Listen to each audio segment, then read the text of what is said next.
नमस्कार, स्वागत है आप सबका दिन भर की तमाम बड़ी और अहम खबरों के साथ। मैं हूं कवींद्र। शुरुआत हेडलाइन से।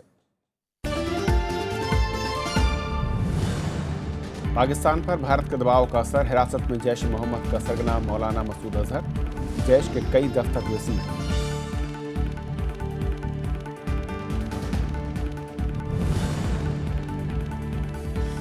राष्ट्रपति ओबामा ने आखिरी संबोधन में दी कड़ी चेतावनी, पाकिस्तान और अफगानिस्तान बन सकते हैं आतंकियों की नई पनाहगाह, आईएस और अलकायदा सबसे बड़ा खतरा।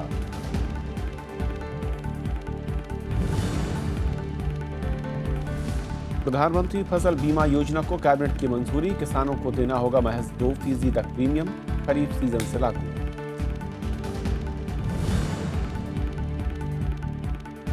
जीएसटी पर कांग्रेस का सरकार पर हमला, कहा बीजेपी के आंतरिक विरोध से अटका है बिल, सरकार का दावा बजट सत्र में पारित होगा बिल।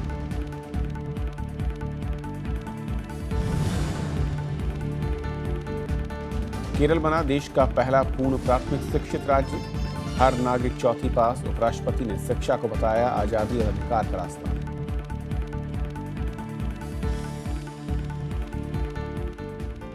और आइए देखते हैं पहली खबर।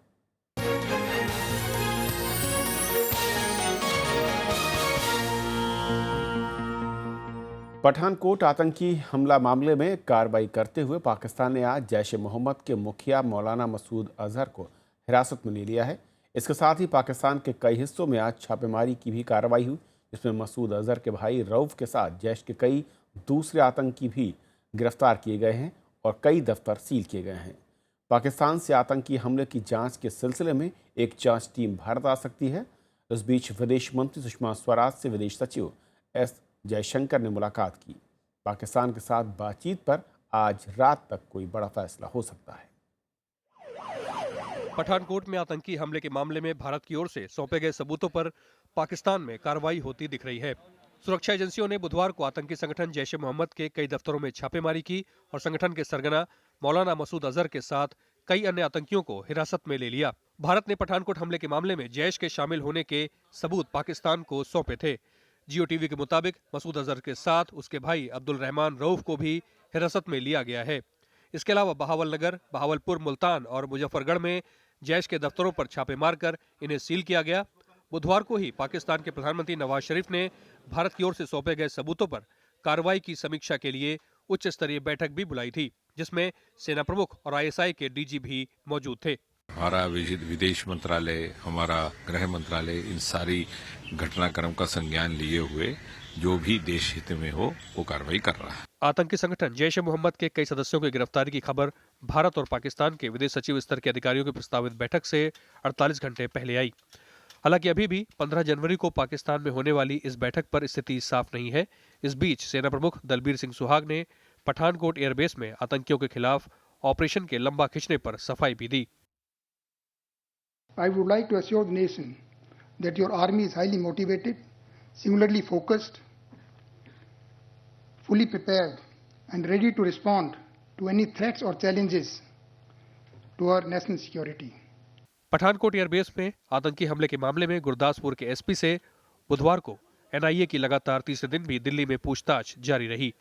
एनआईए इस मामले में पठानकोट से लेकर जम्मू के कठुआ और सांबा तक तार जोड़ने में लगी है। पठानकोट एयरबेस पर हुए हमले में 6 आतंकी मारे गए थे, जबकि 7 जवान शहीद हो गए थे। Bureau report, Rajya Sabha TV. और इस पूरे घटनाक्रम पर इस वक्त फोन लाइन पर हमारे साथ जियो टीवी के एडिटर हामिद मीर साहब हैं। हामिद मीर साहब, स्वागत है आपका राज्यसभा टेलीविजन पर। इस वक्त समझना ये चाहूँगा कि क्या जानकारियाँ आपके पास मिल रही हैं पाकिस्तान में जो कार्रवाई इस वक्त पठानकोट सिलसिले को लेकर हुई है? देखिए, पाकिस्तान में ये जो कार्रवाई है ये आज से शुरू नहीं है, ये काफी दिन से ये कार्रवाई चल रही है। लेकिन आज हमारी सरकार ने ऐलान आज किया है जी। अगर आपको याद हो तो तीन दिन पहले सैटरडे को मेरा इंडियन एक्सप्रेस में एक आर्टिकल पब्लिश हुआ था। उसमें मैंने ये लिखा था कि पंजाब के मुख्तलिफ शहरों में रेड्स हो रही हैं और जैश ए मोहम्मद के लोगों को पकड़ा जा रहा है। आज जो हमारी सरकार है उसने सिर्फ इसकी अनाउंसमेंट की है और मजीद डेवलपमेंट ये है कि जो जैश ए मोहम्मद के मुखिया हैं मसूद अजहर, उनको भी कस्टडी में लिया गया है। तो पाकिस्तान में जो लॉ है, जो कानून है, उसके मुताबिक आप जब किसी बंदे को गिरफ्तार करते हैं तो हिरासत में लेते हैं तो उसको 24 घंटे के अंदर आपने कोर्ट में पेश करना है। लेकिन ये क्योंकि मामला जरा गंभीर है और थोड़ा पेचीदा है, कॉम्प्लिकेटेड है, तो इसलिए उनकी जरा लंबी पूछताछ होगी। इसलिए अभी तक गवर्नमेंट जो है वो एक्सेप्ट नहीं कर रही कि जनाब हमने उनको अपनी कस्टडी में ले लिया है। अनऑफिशियल सोर्सेज से हमें पता चल रहा है कि उसको कस्टडी में लिया हुआ है। लेकिन हमें ये भी पता चला है कि आज रात भी कुछ रेड्स हो रही हैं और कुछ और लोगों को भी गिरफ्तार किया जाएगा। और जो इंफॉर्मेशन इंडियन साइड से पाकिस्तानी साइड के साथ शेयर की गई थी, उस इंफॉर्मेशन की रोशनी में ही सब कुछ हो रहा है। हामिद मीर साहब, एक और जो बात कही जा रही है कि इससे पहले भी इस संगठन पर 2002 में, जहाँ तक मुझे याद पड़ता है, पाबंदी लगाई गई थी। उसके बाद ऑफिसर्स सील करने की कार्रवाई शायद हुई थी। कितना फ़र्क दिख रहा है इससे पहले की जब कार्रवाइयाँ होती थी इस तरह के संगठनों पर, और इस बार की जो नवाज शरीफ सरकार है उसने जो कार्रवाई की, जिस तरीके से बातचीत भारत के साथ लगातार हो रही है, कितना फ़र्क और कितना मैं कहूँ कि ये भारत के लिहाज से भरोसेमंद? देखिए, मेरा ये ख्याल है कि जो पाकिस्तान के प्रधानमंत्री नवाज शरीफ हैं, ये भारत को खुश करने के लिए या भारत को सेटिस्फाई करने के लिए नहीं कर रहे हैं। मेरी उनके साथ इस मामले में बड़ी लंबी डिस्कशन हुई है, लेकिन वो क्योंकि ऑफ द रिकॉर्ड की मैं सारी आपके साथ शेयर नहीं कर सकता। लेकिन मैं आपको थोड़ा सा याद दिलाना चाहूंगा कि नवाज शरीफ साहब ने जब वाजपेयी साहब के साथ 1999 में पीस प्रोसेस शुरू किया था, तो फौरन ही कारगिल हो गया और फिर अक्टूबर 99 में उनकी गवर्नमेंट को खत्म कर दिया गया। और फिर दिसंबर 99 में इंडिया का एक जहाज अगवा हुआ और उस जहाज के अगवा के बाद मसूद अजहर साहब को इंडिया से रिलीज किया गया। वो पाकिस्तान आ गए और फिर सन 2000 में मसूद अजहर ने जैश ए मोहम्मद बनाई। उसके बाद इंडियन पार्लियामेंट पे 2001 में अटैक हुआ, तो मसूद अजहर साहब परवेज मुशर्रफ साहब के दौर में कभी हाउस अरेस्ट हो गए, कभी छोड़ दिया, फिर बंद कर दिया, फिर छोड़ दिया, फिर बंद कर दिया। तो ये चूहे बिल्ली का खेल चल रहा था। लेकिन अब जब नवाज शरीफ साहब दोबारा हुकूमत में आए हैं, तो उन्होंने ये जिस नए नाम से काम कर रहे थे, अल रहमत ट्रस्ट के नाम से, तो पठानकोट पर हमले से बहुत पहले इसके खिलाफ कार्रवाई हो रही थी। और इसमें प्राइम मिनिस्टर साहब जो हैं वो पर्सनली जो हैं वो उनका एक ख्याल है कि ये सिर्फ इंडिया के दुश्मन नहीं, ये पाकिस्तान के भी दुश्मन है। इसीलिए पिछले 3 दिन में उन्होंने 2 ऐसी मीटिंग्स की जिसमें आर्मी चीफ और ISI के चीफ भी मौजूद थे, और उसमें उन्होंने उनसे पूरी रिपोर्ट ली कि अब तक क्या हुआ है। और काफी लंबी पूछताछ के बाद और बड़ी एहतियात करने के बाद आज उन्होंने प्रेस रिलीज जारी की प्राइम मिनिस्टर हाउस ने, जिसमें ये कहा कि जी 12 लोग हमने पकड़ लिए हैं। आमतौर पे इस तरह की press release prime minister house जारी नहीं करता। ये प्रेस रिलीज जो है ये होम मिनिस्ट्री देती है या इस तरह का मामला फॉरेन ऑफिस की तरफ से आता है। लेकिन प्राइम मिनिस्टर साहब इसको खुद जाती तौर पे पर्सनली इसको सुपरवाइज कर रहे हैं सारे मामले को। तो इसलिए मुझे और तो किसी का नहीं पता, लेकिन मैं ये जरूर समझता हूँ कि नवाज शरीफ साहब जो हैं वो इस मामले को इसके अंजाम तक जरूर पहुंचाएंगे। और इसमें वो अकेले नहीं है, पाकिस्तान की तमाम जो बड़ी पॉलिटिकल पार्टीज हैं इंक्लूडिंग द ऑपोजिशन पार्टीज, सब इस मामले में नवाज शरीफ साहब के पीछे खड़ी हैं। अमीन मीर साहब, बहुत बहुत शुक्रिया हमारे साथ वक्त देने के लिए, उस मसले पर अपडेट देने के लिए बहुत बहुत शुक्रिया आपका। और स्टूडियो मेरे साथ रिजाउल हसन लस्कर साहब हैं, जो कि न्यूज़ कोऑर्डिनेटर है हिंदुस्तान टाइम्स के। रिजाउल, आपने सुना हामिद मीर को और जो दिन भर के अपडेट्स रहे हैं। जो सबसे अहम सवाल मैं आपसे समझना चाह रहा हूँ, क्योंकि आप पाकिस्तान में रहे भी हैं और बखूबी समझते हैं वहाँ किस तरह की कार्रवाई को, कितना भारतीय दबाव, या फिर मैं जो कहूँ कि असल में वार्ता को होने देने के लिए ये किस तरह की पोस्चरिंग है, या वाकई सीरियस आप एक स्टेप के तौर पर देखते हैं? मुझे लगता है जो भी कार्रवाई हुआ है अभी तक वो थोड़ा सा है जो फॉरेन सेक्रेटरीज़ के टॉक्स है उनको सैल्वेज करने के लिए। और दूसरी तरफ आपको ये भी देखना होगा कि अमेरिका की तरफ से बहुत ज़्यादा दबाव है। US secretary of state John Kerry ने ख़ुद प्राइम मिनिस्टर नवाज शरीफ को फ़ोन करके कुछ दिनों पहले कहा था कि इस प्रोब के ऊपर कुछ कार्रवाई, मतलब इस पठानकोट के ऊपर कार्रवाई होना चाहिए। दूसरा है जो प्रेसिडेंट ओबामा का जो आज स्पीच है उसमें उन्होंने ख़ास करके पाकिस्तान को जो दूसरे टेररिस्ट हॉटस्पॉट्स हैं उनके साथ जोड़ा है। ये एक बहुत सिग्निफिकेंट चीज़ है। अब तक पाकिस्तान एक क्लोज़ एलाई था वॉर ऑन टेरर में, और आज ओबामा साहब ये कह रहे हैं कि पाकिस्तान एक नया सेफ हेवन बन सकता है न्यू टेररिस्ट नेटवर्क्स के लिए। तो ये एक शिफ्ट है, पाकिस्तान के ऊपर दबाव बढ़ रहा है। तो उसी वजह से मुझे लगता है कुछ एक जो है कॉस्मेटिक स्टेप्स लिए जा रहे हैं। देखिए, मैं अभी तक गिरफ्तार शब्द यूज़ नहीं करूँगा। जो जियो न्यूज़ भी कह रहा है, वो कह रहा है हिफाजती तहबील, that is preventive custody, that is not arrest. अभी तक कोई अरेस्ट नहीं हुए हैं। जो प्राइम मिनिस्टर हाउस से जो स्टेटमेंट आया है उसमें भी लिखा हुआ है एप्रीहेंडेड नॉट अरेस्ट। तो ये जो है 2008 में भी काफ़ी सारे डिटेंशंस हुए थे। वही मैं, क्योंकि इससे पहले कई घटनाओं के बाद और हमने देखा 2008 में क्या हुआ था। उसके बाद 6 महीने के अंदर अंदर हाफिज सईद छूट गए थे, वो घूम रहे हैं, अभी भी घूम रहे हैं। तो मुझे मैं जो एक डिप्लोमेसी में जो एक कहावत है ट्रस्ट बट वेरीफाई, मैं कहूँगा कि वही सबसे प्रूडेंट ऑप्शन होगा अभी। क्या माना है कि 15 तारीख नज़दीक है, बातचीत को लेकर दबाव भी है, अमेरिका की ओर से दबाव अलग, भारत सरकार की ओर से दबाव, इन सब के बीच जो एक सहूलियत भरा कदम है वो ये हो सकता है, या फिर वाकई अगर कहा जाए कि एक सीरियस कदम है तो कैसे लगेगा?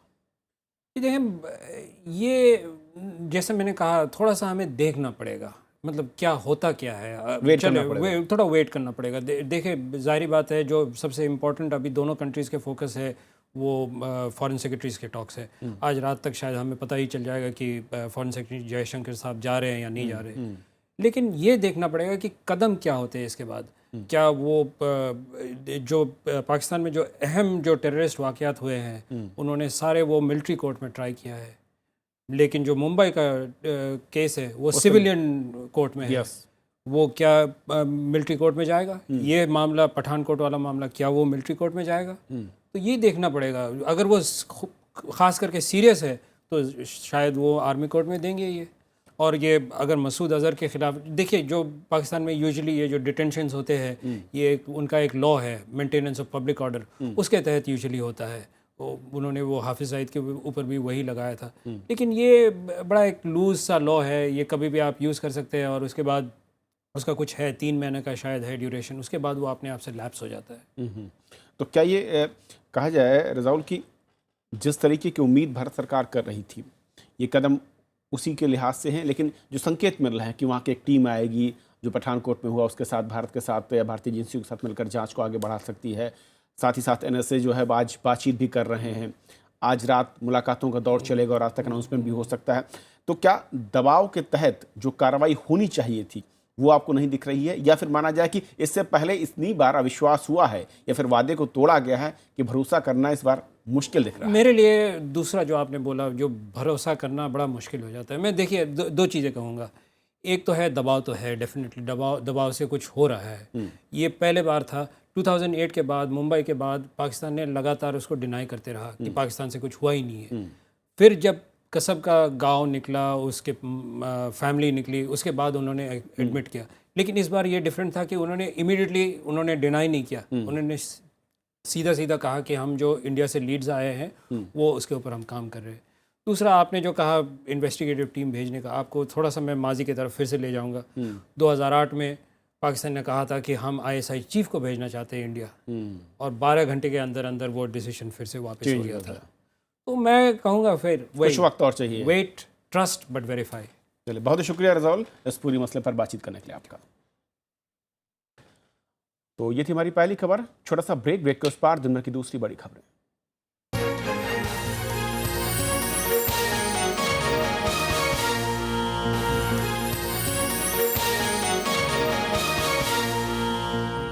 যদি তোর ডাক শুনে কেউ না আসে তবে একলা চলো রে, যদি তোর ডাক শুনে কেউ না আসে তবে একলা চলো রে। একলা চলো একলা চলো একলা চলো একলা। विरासत में इस बार गुरुदेव रविंद्रनाथ ठाकुर का रचना संसार हिंदी में पहली बार सिर्फ राज्यसभा टेलीविजन पर। একলা চলো একলা চলো একলা চলো।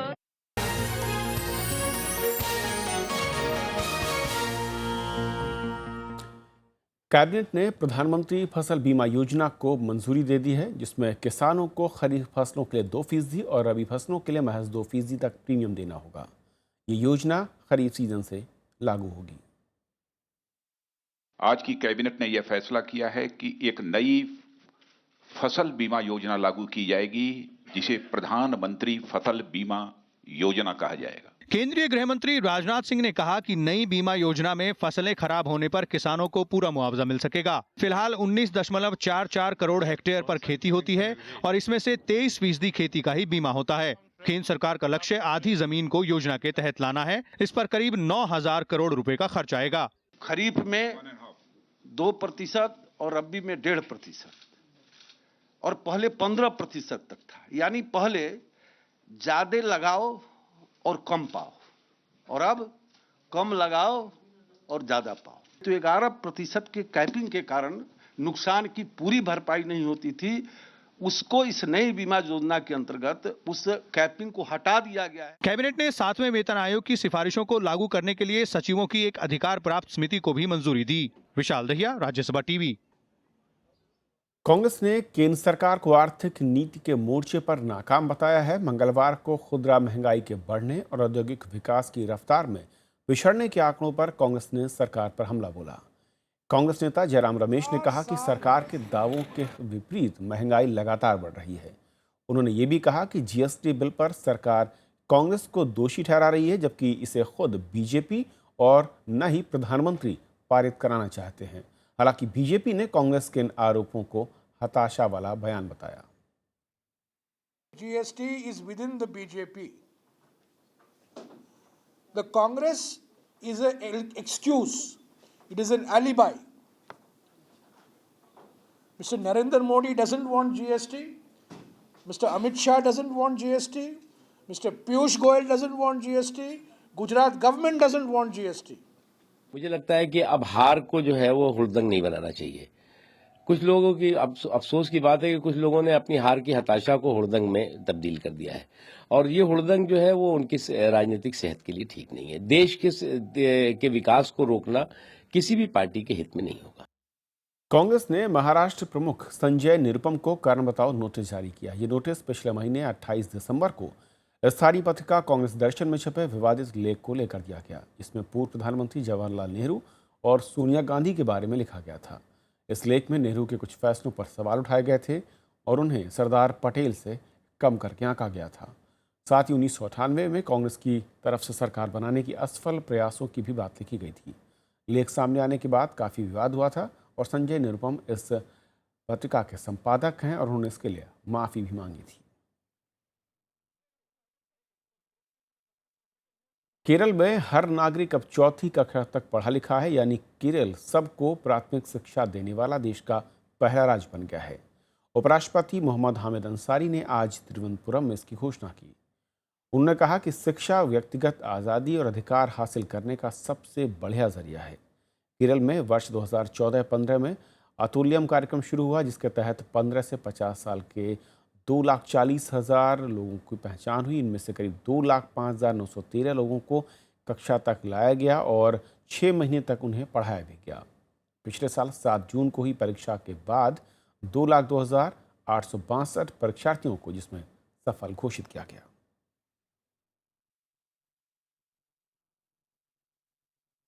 अमेरिकी राष्ट्रपति बराक ओबामा ने अपने आखिरी स्टेट ऑफ द यूनियन संबोधन में आतंकवाद के मुद्दे पर पाकिस्तान पर सीधे उंगली उठाई है।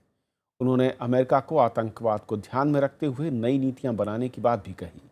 अमेरिका में साल नवंबर में नए राष्ट्रपति के लिए चुनाव होने हैं। This final one, I'm going to try to make it a little shorter. कुछ इस अंदाज में अमेरिकी राष्ट्रपति बराक ओबामा ने अपने आखिरी स्टेट ऑफ द यूनियन संबोधन की शुरुआत की। उन्होंने नई नीतियों की घोषणा के बजाय कार्यकाल की उपलब्धियों पर ज्यादा बातें की। उन्होंने विदेश नीति को आईएस और अलकायदा के खतरे पर केंद्रित करने की जरूरत बताई। ओबामा ने आगाह किया कि मध्य पूर्व, Afghanistan, Pakistan, central America, Africa और एशिया के कुछ हिस्सों में आने वाले दशकों में अस्थिरता जारी रहेगी। ऐसे में ये इलाके आतंकियों के लिए नई पनाहगाह बन सकते हैं। For even without ISIL, even without Al-Qaeda, instability will continue for decades in many parts of the world. In the Middle East, in Afghanistan and parts of Pakistan, in parts of Central America and Africa and Asia. Some of these places may become safe havens for new terrorist networks. Obama ने कहा कि America दुनिया का सबसे ताकतवर देश है। इस वजह से हर बड़े मसले में दुनिया मॉस्को या बीजिंग की तरफ नहीं बल्कि अमेरिका की ओर देखती है। साथ ही उन्होंने संसद सदस्यों को नफरत और बंटवारे की राजनीति से परहेज की सलाह भी दी। That's why we need to reject any politics that targets people because of race or religion. The world respects us not just for our arsenal. It respects us for our diversity and our openness and the way we respect every faith. Obama ने स्वास्थ्य सेवा में सुधार और पड़ोसी मुल्क Cuba से फिर से बहाल किए गए राजनयिक रिश्तों जैसी उपलब्धियों का भी जिक्र किया। उन्होंने बच्चों को हथियारों से दूर रखने, सवैतनिक छुट्टियों और न्यूनतम वेतन बढ़ाने पर नीतियां बनाने को अपना लक्ष्य बताया। I believe in change because I believe in you. Thank you. God bless you. God bless you. Bureau report, Rajya Sabha TV. उधर अफगानिस्तान और पाकिस्तान आज फिर आतंकी हमलों से दहल उठे। अफगानिस्तान के जलालाबाद में तो पाकिस्तान के वाणिज्य दूतावास के बाहर तालिबान का हमला हुआ। उधर पाकिस्तान के क्वेटा में एक पोलियो शिविर के बाहर फिदायीन हमला हुआ। जलालाबाद में पाकिस्तानी वाणिज्य दूतावास के पास अफगान सुरक्षा बलों और तालिबान के 3 आतंकवादियों के बीच 4 घंटे तक गोलीबारी होती रही। आतंकी भारी हथियारों से लैस थे और उन्होंने कई धमाके भी किए। सुरक्षा बलों ने तीनों आतंकियों को मार गिराया, लेकिन उनके 7 जवानों की भी मौत हो गई।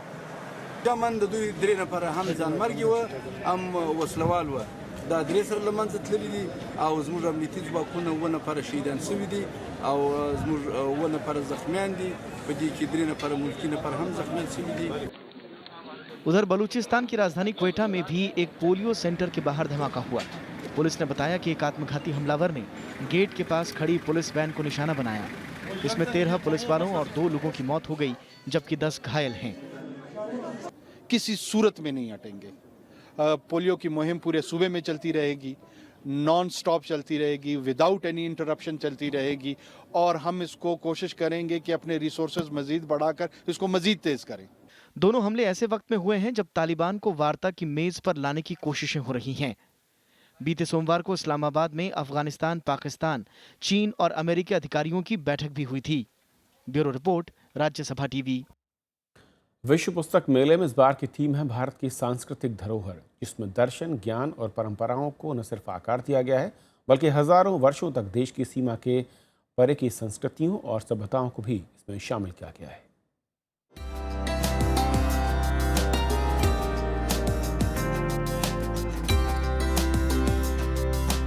अनेकता में एकता को भारतीय संस्कृति का सार मानते हुए विश्व पुस्तक मेला युवाओं, बच्चों और देश विदेश से आए मेहमानों को खासा प्रभावित कर रहा है।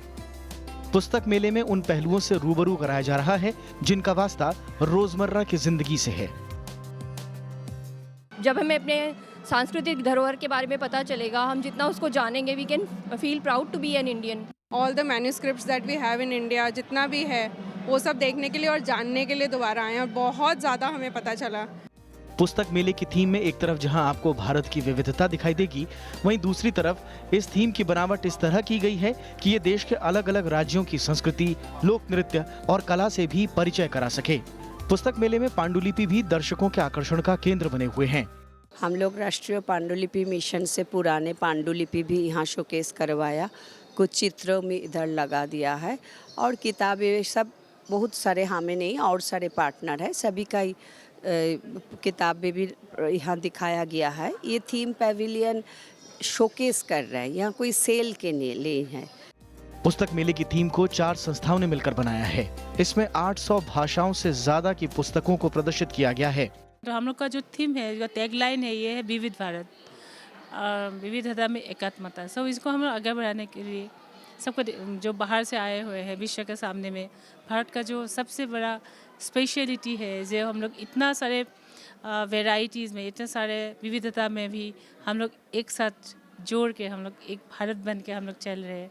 17 जनवरी तक चलने वाले इस पुस्तक मेले में पुस्तक प्रेमी बढ़ चढ़कर हिस्सा ले रहे हैं। पुस्तक प्रेमियों की भीड़ को देखकर आयोजक भी खासा उत्साहित हैं। पूरब से लेकर पश्चिम तक, उत्तर से लेकर दक्षिण तक हिंदुस्तान की चारों दिशाओं की संस्कृति को विश्व पुस्तक मेले ने अपनी बाहों में समेट लिया है, क्योंकि विश्व पुस्तक मेले की थीम है भारत की सांस्कृतिक धरोहर। कैमरामैन विजय के साथ मोहम्मद फातेह टीपू, राज्यसभा टीवी, दिल्ली। तो खबरों के आज के सफर में बस इतना ही, लेकिन जाते जाते छोड़ जाते हैं देश और दुनिया की कुछ और बड़ी खबरों के साथ। नमस्कार। 1971 के भारत पाकिस्तान युद्ध में भारत की जीत के हीरो रहे retired lieutenant general JFR Jacob का निधन हो गया है। उन्होंने बांग्लादेश युद्ध में अहम भूमिका निभाई थी। जैकब 92 साल के थे। उन्होंने बुधवार को आर्मी हॉस्पिटल में अंतिम सांस ली। वो गोवा और पंजाब के राज्यपाल भी रहे। तमिलनाडु की सत्तारूढ़ पार्टी अन्नाद्रमुक के बैठक स्थल से 4 बम बरामद किए गए हैं। 4 में से 2 देशी और 2 पेट्रोल बम थे। जयहिंदपुरम आयोजन स्थल पर बीती रात बैठक से पहले 2 बमों का पता लगा लिया गया था, जबकि बाकी 2 आयोजन के बाद मिले। अमेरिका ने H-1B और L-1 वीजा शुल्क में भारी बढ़ोतरी की घोषणा की है। इससे भारत की मुख्य IT कंपनियों पर असर पड़ेगा। इस कानून को अमेरिकी राष्ट्रपति बराक ओबामा ने बीते साल 18 दिसंबर को मंजूरी दी थी। जम्मू कश्मीर में मंगलवार देर रात को भूकंप के हल्के झटके महसूस किए गए। रिक्टर पैमाने पर इसकी तीव्रता 5.8 मापी गई। भूकंप की वजह से राज्य में किसी तरह के जान माल के नुकसान की कोई खबर नहीं है। गुवाहाटी हाईकोर्ट ने बुलबुली पक्षियों की लड़ाई के आयोजन पर रोक लगा दी है। भोंगाली बिहू के मौके पर कामरूप जिले के हाजों में इसका आयोजन किया जाता है। इस मामले में पशु कल्याण बोर्ड ने याचिका दायर की थी। पेप्सिको की चेयरमैन इंदिरा नूई अमेरिका के जाने माने येल स्कूल ऑफ मैनेजमेंट को सबसे ज्यादा दान देने वाली पूर्व छात्र बन गई है। नूई शीर्ष B स्कूल की डीनशिप अपने नाम करने वाली पहली महिला भी होंगी। मुंबई और पुणे ATS को बम से उड़ाने की धमकी का खत मिला है। ये धमकी आतंकी संगठन ISIS ने हिंदी में चिट्ठी लिख कर दी। चिट्ठी में पुणे ATS के SP और उसके परिवार को जान से मारने की धमकी दी गई थी। गाजियाबाद के एक क्रेच में एक बच्ची के साथ दुष्कर्म का मामला सामने आया है। क्रॉसिंग रिपब्लिक की सोसाइटी में चल रहे क्रेच में बच्ची के साथ दुष्कर्म के बाद परिजनों ने आरोपी के खिलाफ थाने में रिपोर्ट दर्ज कराई।